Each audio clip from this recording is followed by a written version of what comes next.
नमस्कार, जनसत्य न्यूज में स्वागत है आपका। मैं हूं आपके साथ अभितोष सिंह। उत्तर प्रदेश के गाजियाबाद में डिटेंशन सेंटर बनाए जाने की बात की जा रही थी, लेकिन यहां पर मायावती ने भारी विरोध दिखाया। उनके ट्वीट के बाद ही सही एक बड़ा फैसला यहां पर योगी सरकार ने लिया इस प्रस्ताव को वापस लेने का।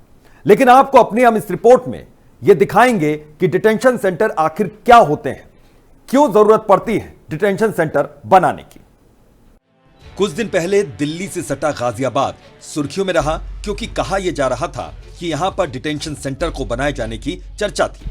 लेकिन बीएसपी सुप्रीमो मायावती के कड़े विरोध के बाद, उनके कड़े तेवर के बाद उत्तर प्रदेश की योगी सरकार ने अपना फैसला वापस ले लिया। दरअसल मायावती ने ट्वीट कर लिखा था कि यह अति दुखद और अति निंदनीय है। यह रहा उनका ट्वीट। उन्होंने इस डिटेंशन सेंटर को दलित छात्र छात्राओं पर हो रहे अत्याचार के तौर पर पेश किया।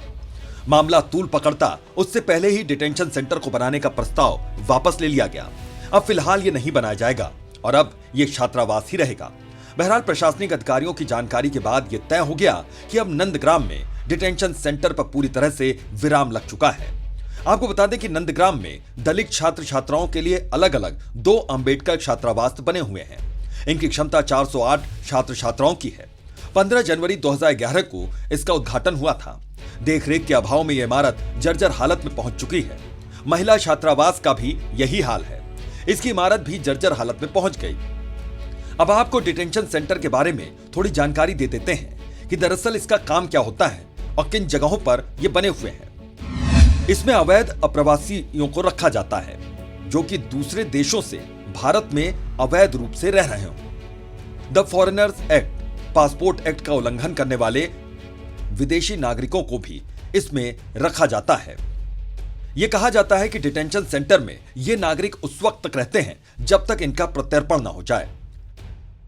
लेकिन साथ ही साथ डिटेंशन सेंटर के भीतर मानवाधिकारों का भी पूरी तरह से ख्याल रखना बेहद जरूरी होता है।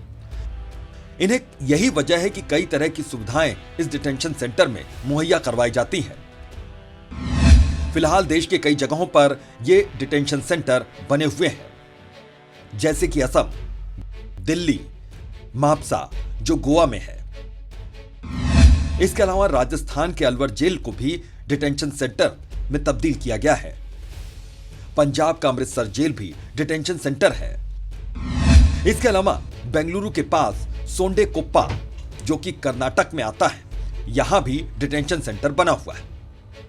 बहरहाल योगी सरकार के इस फैसले के बाद अब डिटेंशन सेंटर भले ही गाजियाबाद में न बने, लेकिन इसकी उपयोगिता के बारे में भी हमने आपको बता दिया। यानी कि डिटेंशन सेंटर के बारे में अगर कोई आपसे कोई भी सवाल पूछे तो आप उसका जवाब दे सकते हैं। हाँ, ये कहां कहां बना हुआ है, इसकी संख्या जरूर कम है, लेकिन इसका काम क्या होता है इसके बारे में कम से कम आपको एक बड़ी जानकारी मिल गई। Bureau report, Jansatya news. अगर आपको हमारी रिपोर्ट पसंद आई हो तो लाइक करें, शेयर करें और सब्सक्राइब करना ना भूलें।